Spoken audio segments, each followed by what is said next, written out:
Okay, so if you're an adult educator, especially if you're new to the game, you know that integrating technology can feel, well, like a huge challenge. But don't worry. Today, we're going to break down an amazing resource that's basically a supportive guide for this whole journey.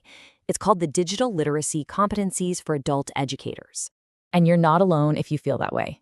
I mean, you're juggling lesson plans, all your students' needs, and then bam, there's this whole other layer of digital tools, learning management systems, online resources. Yeah, it's enough to make anyone a little anxious. So, where do you even begin, right? It's so easy to feel lost trying to figure out what to learn first or what good tech use even looks like. But what if? What if you had a roadmap? Well, that's exactly what this framework is. Seriously, think of it less like a test or some strict rulebook and more like your own personal roadmap to feeling confident with classroom tech. It's all about taking it one step at a time. So, you ready? Let's dive in. All right, here's our plan. We'll walk through your roadmap, starting with the three main areas: the instructor, the digital citizen, and the lifelong learner. Then, we'll talk about how you can grow your skills step by step, and we'll wrap up with a quick look at the super helpful tech toolkit in the appendix.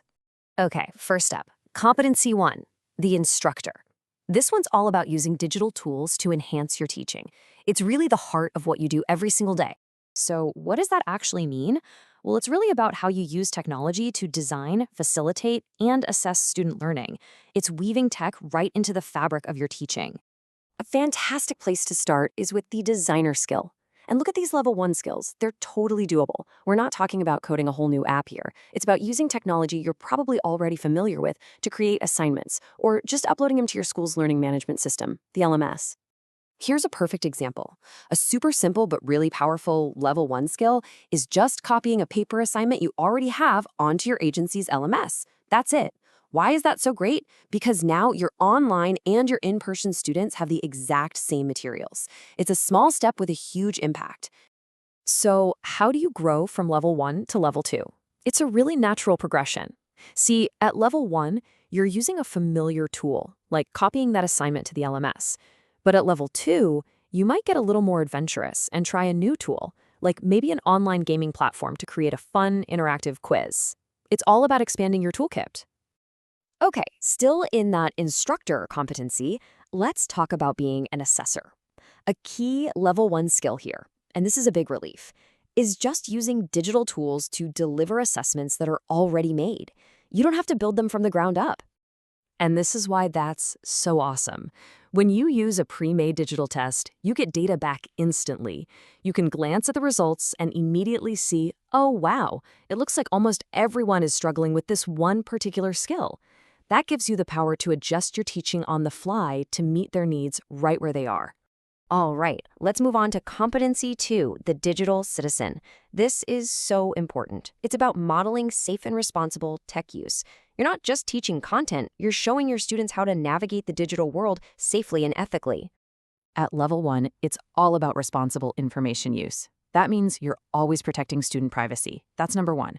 You're also making sure you obey copyright laws when you share materials, follow all the guidelines for storing digital info, and, this is a big one, always getting a student's permission before you share their success stories or test results.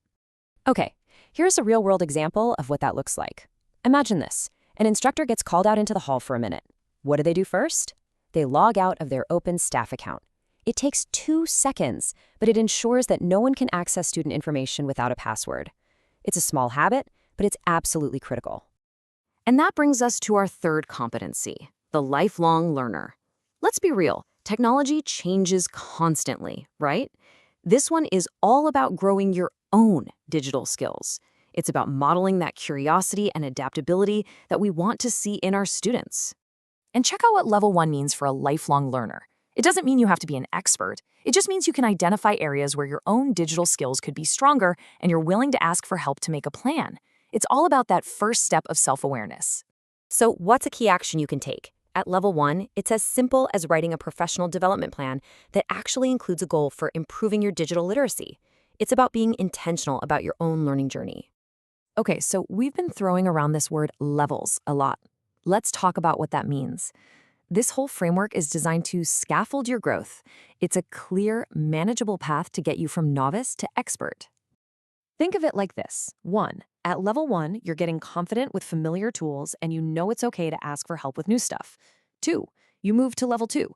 Now you're using tech more independently and starting to apply your skills to new tools. And 3, at level 3, you're the one evaluating tech, innovating, and even leading and supporting your peers. Everyone starts at level 1, and that is an awesome place to start. Last but not least, let's talk about the appendix. This is your foundational tech toolkit. Seriously, think of it as the concrete foundation that all the other competencies are built on top of. It's the real nuts and bolts stuff. So the appendix covers those core skills you need for things like hardware, software, and the internet. A great example of a level 1 skill from here: teaching your students how to locate and manage their files, folders, and apps on a device. It sounds basic, but that kind of skill makes everything else possible. Because really, mastering these basics is the foundation for everything else. It's what gives you the confidence to grow in all those other areas we talked about.